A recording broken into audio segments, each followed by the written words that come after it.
Assalamualaikum warahmatullahi wabarakatuh. Perkenalkan, nama saya Chandra dari Universitas Satyagama. Saya di sini ingin menjelaskan tentang konsolidasi ya teman-teman. Nah, di sini ada suatu bangunan dan permukaan tanahnya ya teman-teman. Saya di sini bakal menjelaskan tentang konsolidasi. Bila suatu lapisan tanah mengalami pembebanan akibat beban di atasnya, maka tanah di bawah bebanan pekerja tersebut akan mengalami kenaikan. Contohnya tuh seperti kayak kita bangun rumah dan tanahnya itu tidak padat, teman-teman. Nah, seiring berjalannya waktu, bangunan itu akan menurun teman-teman, dan permukaan tanah itu akan menaik. Contohnya seperti yang ada di gambar ini teman-teman. Pembebanan ini mengakibatkan adanya deformasi partikel tanah, relokasi partikel tanah, dan keluarnya air pori dari tanah yang disertai berkurangnya volume tanah. Hal ini yang mengakibatkan terjadinya penurunan tanah. Pada umumnya, tanah dalam bidang geoteknik dibagi menjadi dua jenis, yaitu tanah berbutir dan tanah kohesif. Pada tanah berbutir, contohnya air pori dapat mengalir keluar struktur tanah dengan mudah karena tanah berbutir memiliki permeabilitas yang tinggi, sedangkan pada tanah kohesif air pori memerlukan waktu yang lama untuk mengalir keluar seluruhnya. Hal ini disebabkan karena tanah kohesif memiliki pembatas yang rendah. Jadi konsolidasi itu berkurangnya tanah ya teman-teman. Berkurangnya tanah karena akibat beban yang sangat berat. Contohnya seperti bangunan ini. Komponen yang terlibat itu butiran tanah, air berpori, tekanan air berpori, dan beban luar.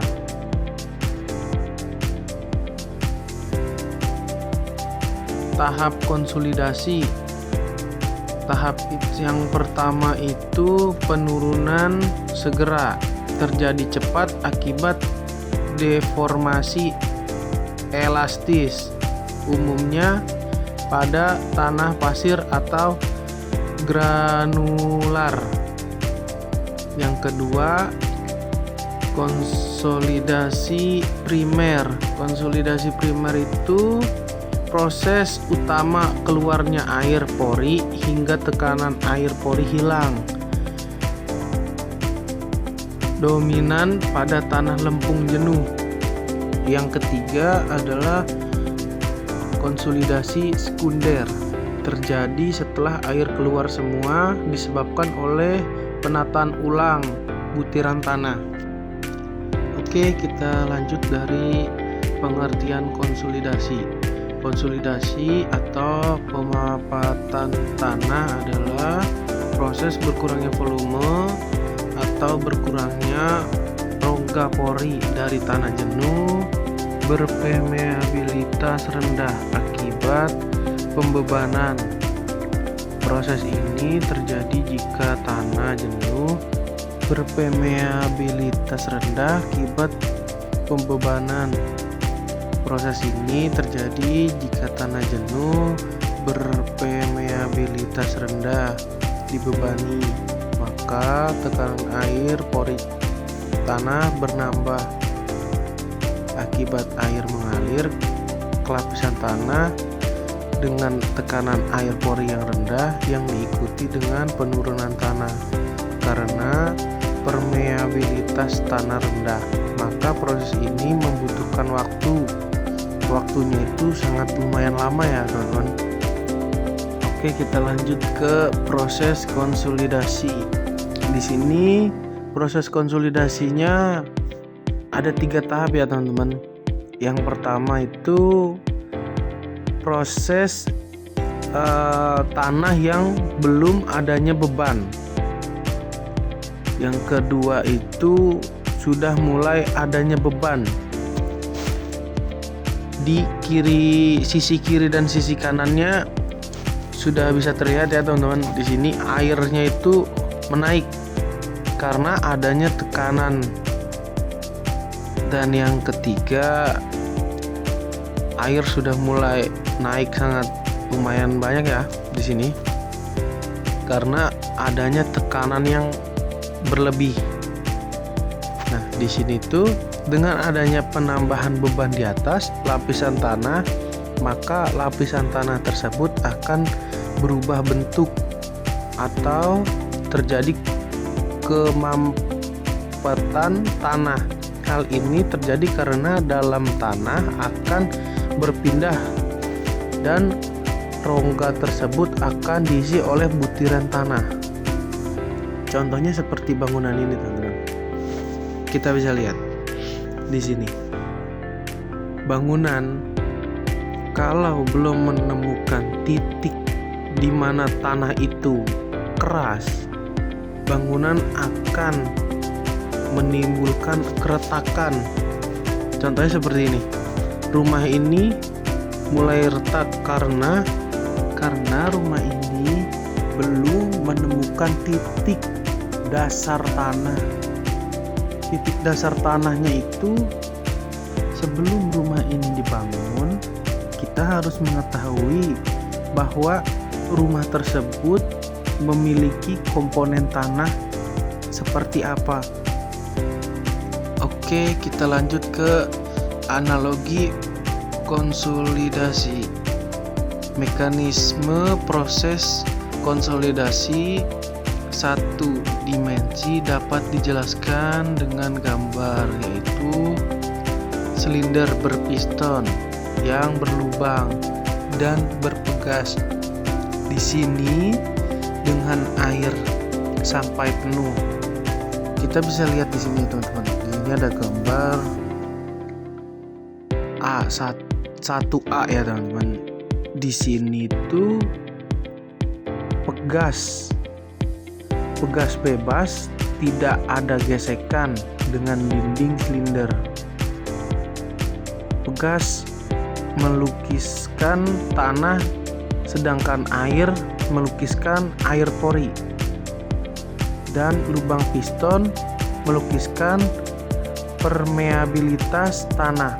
Gambar ini menunjukkan kondisi sistem dalam keadaan seimbang. Alat ukur tekanan air menunjukkan angka ya teman-teman. Oke, kita lanjut ke gambar nomor 2 ini. Gambar 1B. Di sini menunjukkan beban tanah yang dikerjakan di atas piston dengan katup tertutup. Ternyata piston tidak bergerak. Hal ini disebabkan air tidak keluar dari tabung, sedangkan air tidak dapat mampat. Pada kondisi ini, beban sepenuhnya dipikul oleh air. Pengukuran tekanan air menunjukkan angkanya teman-teman bisa lihat di sini ya. Kenaikan tekanan air pori sebesar sekian disebut kelebihan tekanan air pori. Kondisi dengan katup tertutup ini melukiskan kondisi tidak terdrainase dalam tanah. Oke, kita lanjut ke step berikutnya teman-teman. Oke, di sini kita masuk ke step berikutnya, yaitu sama analogi konsolidasi 1C, menunjukkan katup terbuka. Kalau tadi kan katup yang tertutup ya teman-teman, sekarang katup yang terbuka. katup yang terbuka di sini menunjukkan air keluar dengan kecepatan tergantung luas lubang. Akibatnya, piston bergerak ke bawah sehingga pegas mendukung beban. Setiap kelebihan beban pegas, tekanan air pori berkurang, sehingga kondisi ini menggambarkan tanah sedang berkonsolidasi beban yang didukung pegas, melukiskan tegangan efektif tanah, sedangkan tekanan air dalam silinder melukiskan tekanan air pori tanah. Sedangkan gambar yang 1D di sini berjalan terus sampai tekanan air pori 0. Kedudukan ini melukiskan kondisi terdrainase, dan saat angka pori menunjukkan konsolidasi telah berakhir. Kita lihat di sini ya teman-teman, gambar perbedaan dari yang 1C dan 1D. Gambar yang 1C di sini banyak lubang, sedangkan yang 1D ini benar-benar menunjukkan bahwa kondisinya itu telah selesai ya teman-teman. Dia tidak lagi mengeluarkan pori-pori air. Kalau di sini kita lihat gambar yang 1C itu masih mengeluarkan air yang sangat begitu banyak, sehingga tekanan pada piston itu mengeluarkan air yang begitu banyak di sela-sela lubang ya teman-teman. Oke, kita lanjut ke step berikutnya ya teman-teman. Oke, di sini kita berada di tahapan konsolidasi ya teman-teman. Di sini ada 3 tahapan, yaitu pemampatan awal yang pertama itu, dan yang kedua konsolidasi primer, dan yang tahap ketiga itu konsolidasi sekunder. Di sini tuh ada 3 tahapan ya teman-teman. Yang tahapan pemampatan awal itu perubahan volume tanah awal akibat elastis tanah. Yang kedua itu konsolidasi primer, perubahan volume pada tanah berbutir halus karena keluar air dari pori-pori tanah akibat beban yang sangat berlebih ya teman-teman. Dan yang ketiga konsolidasi sekunder, perubahan volume pada tanah berbutir halus akibat penyesuaian plastis struktur tanah setelah konsolidasi primer. Jadi dari pertama dan ketiga itu kita tuh harus step by step ya teman-teman. Jangan dari pemampatan awal langsung ke sekunder ya. Kita tuh harus ke primer dulu dan baru ke sekunder. Oke, kita lanjut ke step berikutnya ya. Oke, di sini kita masuk ke tahapan-tahapan yang masih seperti tadi, cuman ini penjelasannya ya teman-teman. Secara umum penurunan dapat diklasifikasikan menjadi 3 tahap, yaitu penurunan statika diakibatkan dari deformasi elastis, tanah kering, tanah basah, dan tanahnya jenuh. Tanpa adanya perubahan kadar air, umumnya penurunan ini diturunkan dari teori elastis. Ini biasanya terjadi selama proses konstruksi berulang. Parameter tanah yang dibutuhkan untuk perhitungan adalah uji coba tanah yang diperlukan seperti SPT. Dan yang kedua, penurunan konsolidasi primer, yaitu penurunan yang disebabkan oleh volume tanah selama periode keluarnya air pori dari tanah. Pada penurunan ini tegangan air pori secara kontinu berpindah ke dalam tegangan efektif sebagai akibat dari keluarnya air pori. Penurunan konsolidasi ini umumnya terjadi pada lapisan tanah kohesif atau lempung. Yang ketiga, penurunan konsolidasi sekunder adalah penurunan setelah tekanan air pori hilang seluruhnya. Hal ini lebih disebabkan oleh proses pemampatan akibat penyesuaian yang bersifat plastis dari butiran-butiran tanah. Dari sini kita mengerti tentang pemampatan tanah ya teman-teman. Di sini tuh ada 3, yaitu yang pertama itu pemampatan awal, yang kedua konsolidasi primer, dan konsolidasi sekunder ya teman-teman. Oke, kita lanjut ke step berikutnya ya teman-teman. Oke, di sini kita masuk ke kecepatan konsolidasi. Yang pertama itu ada gravel, yang kedua itu ada sand, yang ketiga silt, yang keempat adalah clay. Yang pertama itu adalah gravel. Gravel dalam bentuk geoteknik adalah tanah berbutir kasar yang ukurannya lebih besar dari pasir. Ukuran berbutir menurut klarifikasi tanah itu, gravel atau kerikil yang ukurannya 2 mm sampai 75 mm. Gravel itu ciri-cirinya itu terasa kasar dan keras jika dipegang. Umumnya terdiri dari pecahan batu, kuarsa, granit atau material keras lainnya.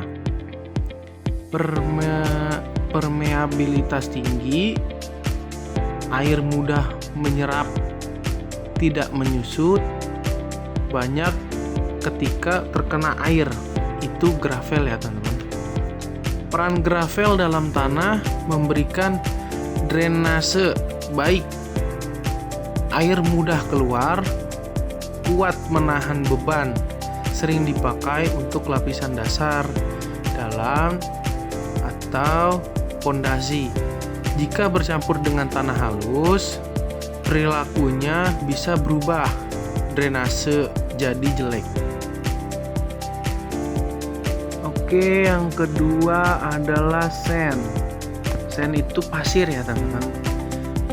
Adalah material berbutir halus hasil pelapukan batuan, terutama batuan beku seperti granit atau basalt. Ukurannya lebih kecil dari gravel yang seperti pasir-pasir pada umumnya ya teman-teman ya. Dia tuh ukurannya 0,06 mm sampai 2 mm. Sifat penting pasir ini nih teman-teman, akan saya jelaskan di sini ya. Bisa dikompaksi dengan baik, membuat tanah jadi stabil, drainase bagus, tidak mudah plastis. Drainase bagus itu seperti air bisa cepat mengalir melewati pasir dan plastis itu beda dengan beda dengan lempung ya teman-teman. Kalau lempung itu yang bisa lengket gitu loh teman-teman. Kegunaannya itu campuran untuk beton dan mortal, lapisan pondasi, bahan urukan atau drainase. Bisa juga dicampur untuk kayak seperti memasang bata, plester aci, banyak kegunaan pasir ya teman-teman. Jadi kegunaannya itu sangat-sangat bagus dan banyak manfaatnya untuk membangun rumah ya teman-teman, apalagi untuk tambahan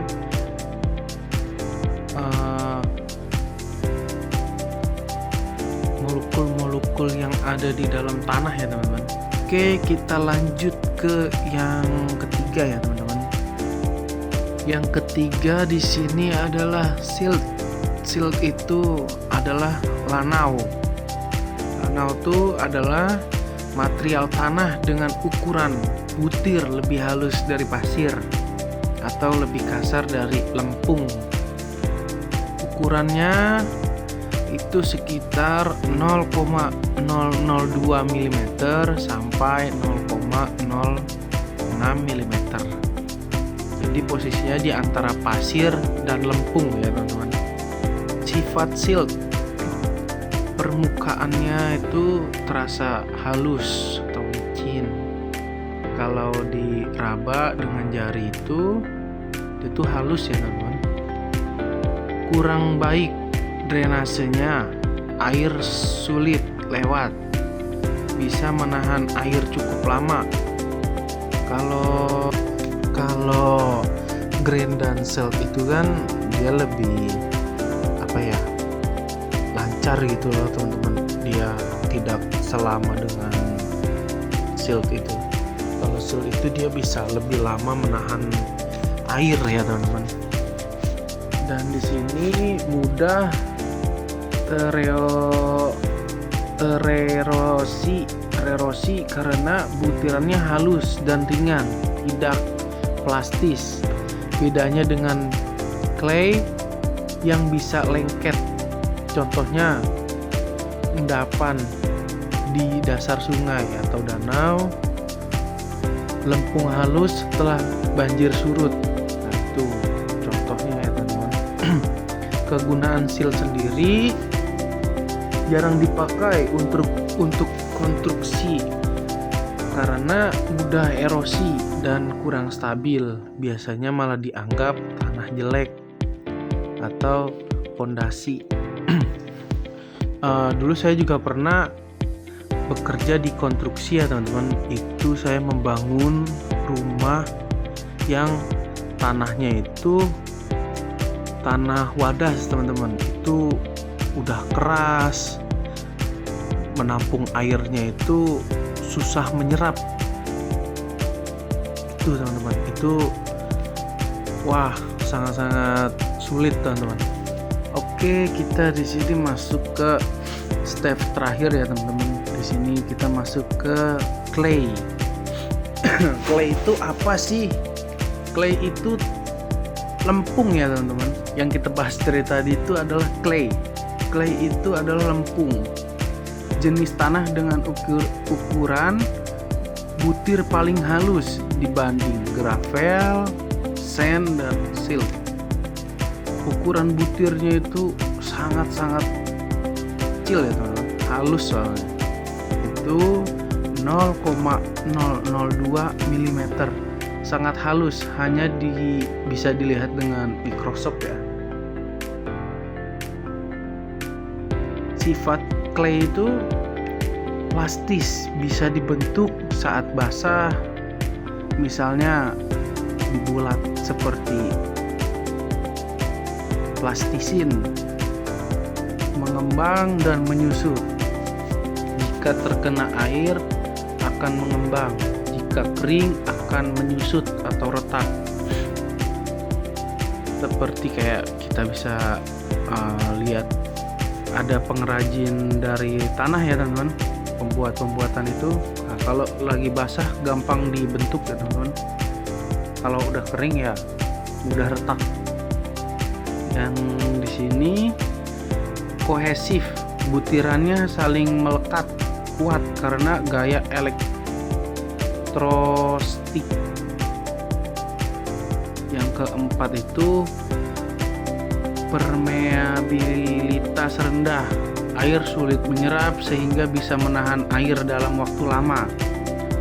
Kuat tekanan rendah tapi kuat geser, bisa bervariasi tergantung keadaan air. Contohnya clay itu tanah liat yang dipakai untuk membuat genteng, batu bata, keramik itu dibuat dari clay ya teman-teman, dari tanah.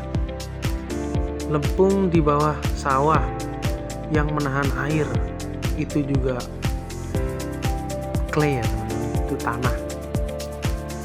Kelemahan clay dalam konstruksi bisa menyebabkan penurunan tanah karena sifat konsolidasi, lambat melepas air dari pori-porinya lah. Itu kelemahannya ya teman-teman dari clay untuk bidang konstruksi. Oke, kita lanjut ke step berikutnya teman-teman. Nah, di sini tuh tugas kita selaku civil engineer bagaimana menghitung besar penurunan tanah akibat konsolidasi, itu yang pertama ya teman-teman. Dan yang kedua, menghitung berapa lama waktu konsolidasi. Ketiga, mengetahui faktor yang mempengaruhi konsolidasi. Itu tugas kita sebagai civil engineer. Di sini saya bakal menjelaskan tiga-tiganya ya teman-teman. Itu bakal kita masuk ke step terakhir kita ya teman-teman. Oke, kita lanjut ke step berikutnya ya teman-teman. Oke, di sini kita sudah masuk ke step berikutnya ya teman-teman. Bagaimana menghitung besar penurunan tanah akibat konsolidasi. Yang pertama ini bagus kita kerjakan langkah demi langkah ya, supaya kita tuh paham prosesnya. Yang pertama itu intinya kita itu bisa pakai konsolidasi primer pada lapisan lempung, biasanya pakai rumus logaritmik yaitu SC sama dengan CH per 1 tambah EO sama dengan H log. Keterangan singkatnya di sini adalah penurunan SC itu penurunan konsolidasi primer ya. C itu CC itu ya indeks kompreksi, atau bisa dibilang dipengaruhi dari uji teodometer ya. EO itu E0 itu void ratio awal. H itu tebal lapis tanah yang mengalami konsolidasi. Untuk waktu dan lanjutnya itu kita bisa pakai CV ya teman-teman. Dan metode ini bisa dipakai untuk menghitung logaritmik ya teman-teman. Nah, kita lanjut ke kedua itu, kita masuk ke yang nomor 2 ya teman-teman, menghitung beberapa lama waktu konsolidasi. Yang pertama ini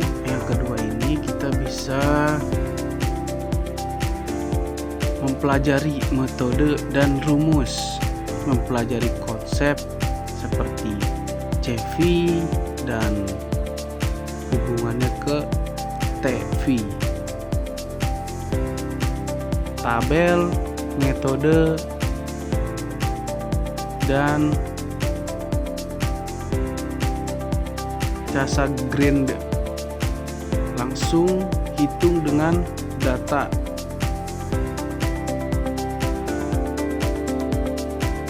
CV M/2 per S atau CM pangkat 2 per S sama dengan H, ketebalan lapisan atau panjang jalur dryness, arah dryness satu sisi atau dua sisi, dan tingkat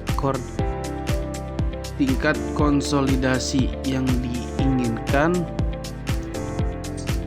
U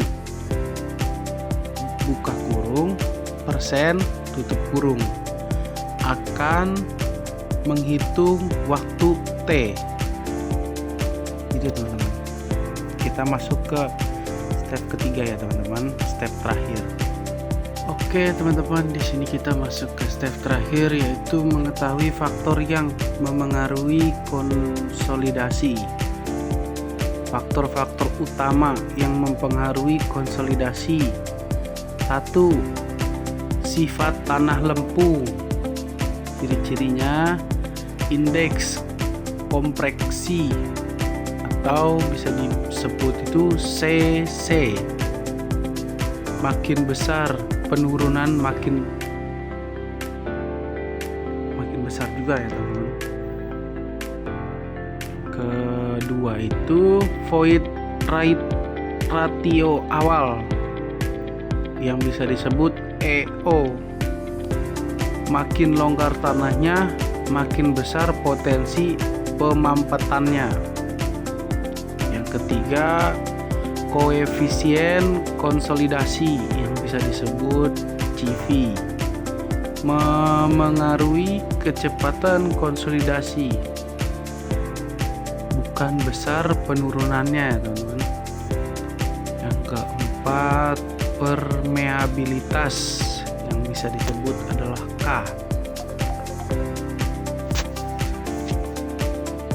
Dan di sini yang ke berapa tadi? Saya lupa itu. Ketebalan lapisan lempung bisa disebut adalah H. Semakin tebal, semakin lama air pori keluar. Waktu konsolidasi lebih lama. Jalur drainasenya juga berpengaruh ya teman-teman. Satu arah drainase lebih lama dibuang dibanding dua arah ya teman-teman drainasenya. Ringkasannya itu bisa dibikin tuh seperti ini ya teman.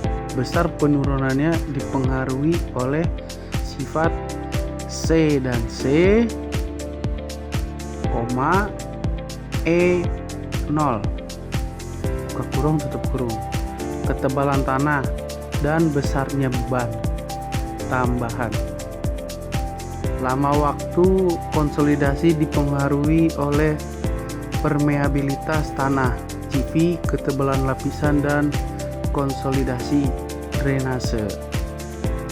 Oke, sekian dari saya. Kalau ada pertanyaan atau apapun itu bisa komen atau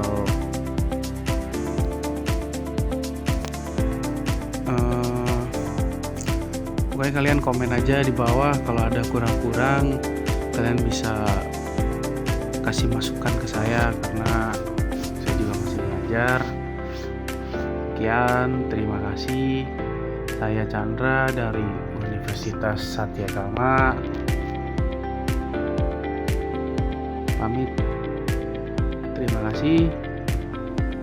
Assalamualaikum warahmatullahi